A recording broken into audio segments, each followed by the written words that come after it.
I'd like to introduce Yvonne from the United States, who takes LDN for multiple sclerosis and fibromyalgia. Thank you for joining me, Yvonne. Thank you. Very good. Sorry, go ahead. Could you tell me when you first started to notice that there was something wrong with you? I've always had problems all my life. I've had tremors since I was born. I've always had people pointing out that I shake to me. I've always had problems with dizziness, vertigo, that sort of thing. Mm-hmm. But I had no idea I had anything really serious until much later on. It didn't really sink, well, not much later, but I don't think it really started hitting me until I was about 18 or 19 years old. Mm-hmm. And how did that impact on your life? At first, not so much, because when you don't know something's actually officially wrong with you, it's not so life-changing. I did have some problems that were just frustrations. Like, one of the first major problems I had that I had to keep going back to the hospital for. I kept getting UTIs and nobody knew why it was happening. No one could tell me. They kept getting worse and more painful, and every single time I would see one specialist after another, no one could tell me what was happening. And it started turning into a real problem because I started having reactions to the antibiotics. You build up tolerances, and they keep getting stronger and stronger.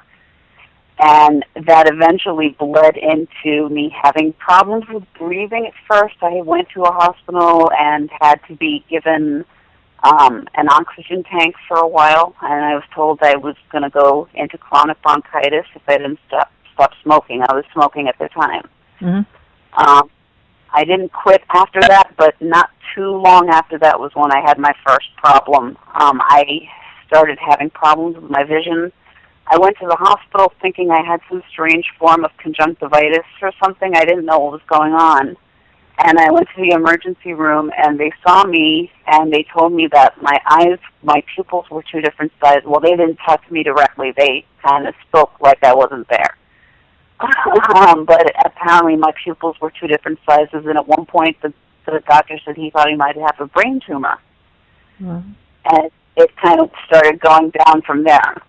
And when I found out it wasn't a brain tumor, they told me that they thought that it might be one, but they didn't have any MRI tubes available, but that I could come back the next day to get tested. Mm-hmm. And when that was the year before I actually got officially diagnosed. And when I had the results from the MRI, they told me it might be MS or it might be lupus. They weren't really sure. They told me it could be nothing. They still didn't know anything, but not to discount it. And then the following year, I had the problem that led to the official MS diagnosis. After I ended up having, the official diagnosis came after 2 MRIs and a visual evoked potential exam, which involves putting electrodes on your head, and they monitor your eye movements while you look at patterns on a computer. And how old were you then? For the official diagnosis, I was 24. Okay. And may I ask, 24 or 25. How old you are now? 45. Okay, so you've had it a long time. Yes, I have. And when did you start to notice the fibromyalgia pain? The fibromyalgia pain, I think I've actually had fibromyalgia actually a lot longer than, I know I've had it longer than I've been diagnosed. I think I was diagnosed for fibro in 2016. I'm sorry, what am I saying, 2012? Yeah. I think it was 2012, sorry. Mm-hmm. It was a very recent diagnosis, but I know that I had it at least 10 years ago, because I just recently realized the difference between fibro pain and multiple sclerosis pain, just because my mother has fibro too. And when she said something about how her boyfriend couldn't touch her back, it really set off a trigger for me, because I realized, I was like, there are sometimes when I have painful spots that are painful to the touch. And I'm like, when they're painful to the touch, it's fibro pain. When I have pain somewhere else, but it's not painful to the touch, that makes me think it's MS. Okay. So before you found LDN or had heard about LDN, What would you have said your quality of life was on a score of 1 to 10, 10 being the best? It was awful. It was really awful. I would say maybe 3 to 4. Mm-hmm. It was horrible. I was on a running dose of Percocet before I discovered LDN. I was in pain all the time. I couldn't take it. and did you hear about LDN? I actually heard about it online a long time ago, many years before I actually got around to trying it, but I always wanted to. I was so curious about it.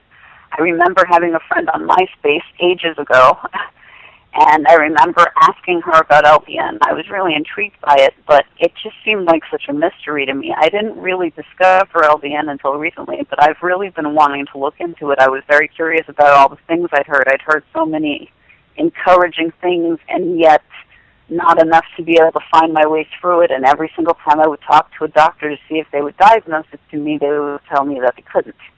Mm-hmm.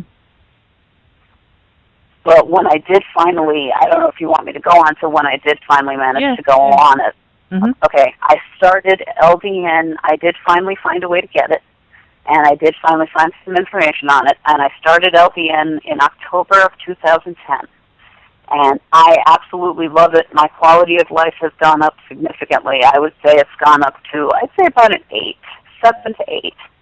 And it got rid of my body pain completely, not completely, I can't say completely, but I haven't had to take any pain pills. The only time I take pain pills is if I do occasionally get spasms. And if they're out of control, I take tramadol, but I haven't had to take a tramadol in a long time either.